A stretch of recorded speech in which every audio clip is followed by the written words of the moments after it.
¿Qué pasa? Si has llegado a este vídeo es porque has visto la primera parte, ¿no?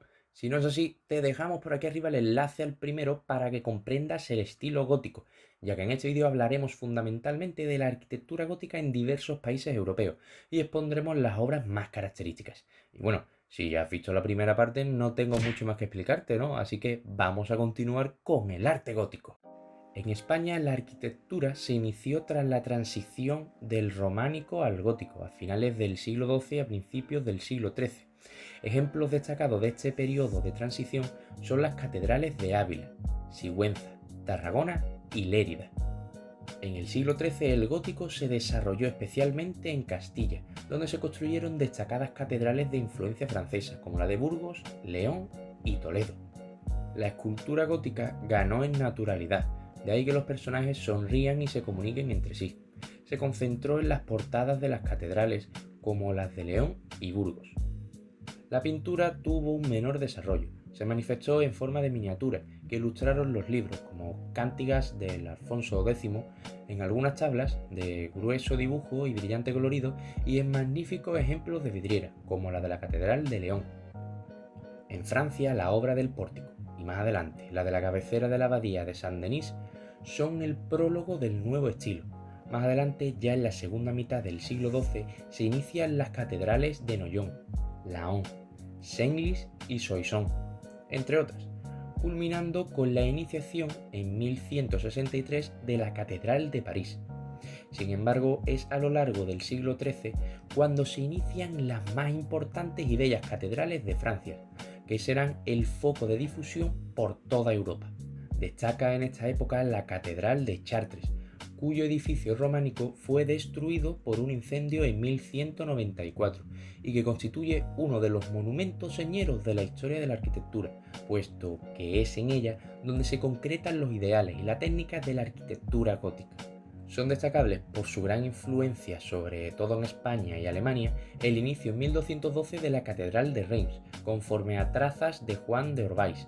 Simultáneamente se inicia en 1218 por Robert de Luzarches la Catedral de Amiens. Las formas de la arquitectura gótica francesa se introducen en Alemania bien entrado el siglo XIII. A la primera mitad del siglo corresponde la iglesia de Santa Isabel de Marburgo, con gran influencia que ejerce la Catedral de Reims. Son muy características las catedrales de Colonia, Estrasburgo, Friburgo, Praga, Ulm y la de San Esteban de Viena, entre otras, donde las formas y estética adquieren un gran desarrollo a pesar de su cronología tardía. Son destacables los conjuntos urbanos y los ejemplos de arquitectura civil, como los de Colonia, Nuremberg y Múnich, a pesar de su destrucción durante la Segunda Guerra Mundial. La influencia francesa es inevitable en estos territorios, sobre todo durante los siglos XIII y XIV. Las catedrales más importantes son las de Tournai y la de San Gúdula de Bruselas, sin olvidar San Brabant de Gante. Como en la arquitectura alemana destacan los conjuntos arquitectónicos referentes a la vida civil, las casas de fachada con piñón escalonado, como el magnífico conjunto de Brujas, las lonjas de comercio, como la de Brujas e Ypres, y las casas comunales o de corporaciones, como las de Bruselas, Lovaina y Brujas. Italia viene determinada por su amplia tradición clásica que le imbuye de un carácter especial en cada uno de los estilos europeos. Son las órdenes mendicantes las principales difusoras y mantenedoras de este estilo. Ellas traerán a Italia el tipo de nave única, amplio brazo de crucero y capillas en la cabecera, que con frecuencia es la única zona del edificio cubierta con una bóveda de crucería. La iglesia de Asís y la de San Francisco de Arezzo son muy representativas de este estilo. Ya del siglo XIV es la mayor parte de las catedrales de Siena y Orvieto en la que, siguiendo una tradición románica, se utilizan mármoles de colores y se anula el sentido de verticalidad mediante la proliferación de elementos horizontales. La catedral de San María del Fiore en Florencia, con su campanile, es otro ejemplo característico, mientras que la catedral de Milán, inacabada, iniciada en 1380, es una muestra del intento fallido de introducir las formas germánicas y francesas, cuando ya se anunciaba el Renacimiento. Si la arquitectura gótica en Italia es diferente a la del resto de Europa, es en Inglaterra donde este hecho cobra más fuerza. La evolución de las formas en las islas británicas es en muchos casos independiente a la llevada a cabo en el resto de Europa. Los comienzos se sitúan en la segunda mitad del siglo XII con el coro de la Catedral de Canterbury y la cabecera de la Catedral de Lincoln.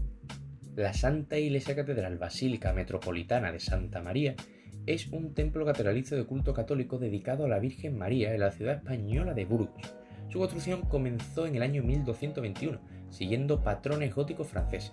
Tuvo importantísimas modificaciones en los siglos XV y XVI, las agujas de la fachada principal, la capilla de la condestable y el cimborrio del crucero. Elementos del gótico flamígero que dotan al templo de su perfil inconfundible. Las últimas obras de importancia, la sacristía o la capilla de Santa Tecla, pertenecen ya al siglo XVIII, siglo en el que también se modificaron las portadas góticas de la fachada principal. La construcción y remodelaciones posteriores se hicieron con piedra caliza, extraída de las canteras de la localidad de Hontoria de la Cantera. La Catedral de Toledo es un edificio del periodo gótico clásico, iniciada en 1226. Forma parte de la gran trilogía de catedrales del gótico clásico de la Corona de Castilla, derivadas de la arquitectura del norte de Francia del siglo XIII. En el primer templo, el primer maestro Martín se ocupó del inicio de la girola. Luego, el maestro Petrus Petri lo releva ocupándose de las partes altas de la girola, creando los arcos agregados de tipo árabe tan famosos. La girola estaría terminada definitivamente alrededor del año 1289. Durante el siglo XIV se avanza en la construcción de las naves y se realizan las portadas, transeptos de la catedral. La última fase de la construcción de la catedral corresponde a un estilo gótico flamígero, traído por Annequin de Bruselas y sus sucesores. El resultado definitivo es un amplio templo con planta de salón de 5 naves, más ancha la central y crucero, no saliente pero de gran anchura, rematada en la cabecera con un magnífico doble girola, continuación de las naves laterales. La Catedral de Sevilla se constituye bajo la advocación de Santa María de la Sede, de ahí que también sea conocida como Catedral de Santa María de la Sede. Por su tamaño es la catedral católica más grande del mundo y el tercer templo cristiano tras San Pedro en Roma y San Pablo en Londres. Varios arquitectos participaron en el proyecto de la construcción de Notre Dame, incluyendo diferentes modificaciones.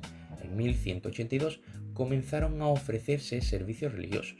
La primera gran alteración tuvo lugar a finales del siglo XVII, en el reinado de Luis XIV, cuando los sepulcros y vidrieras se sustituyeron por elementos de estilo barroco.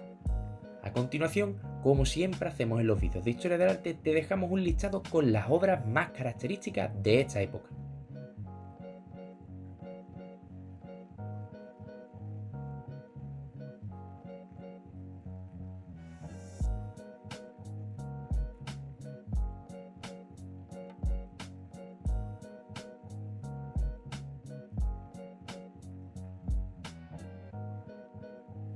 Y hasta aquí el arte gótico, esperamos que te haya gustado y si es así, dejes tu like y te suscribas que es gratis. Recuerda compartir el vídeo, bueno, este y la primera parte, para que tus amigos también aprueben. Déjanos en los comentarios si es este tu estilo artístico favorito y por qué. Y nosotros nos vemos en el próximo vídeo. ¡Adiós!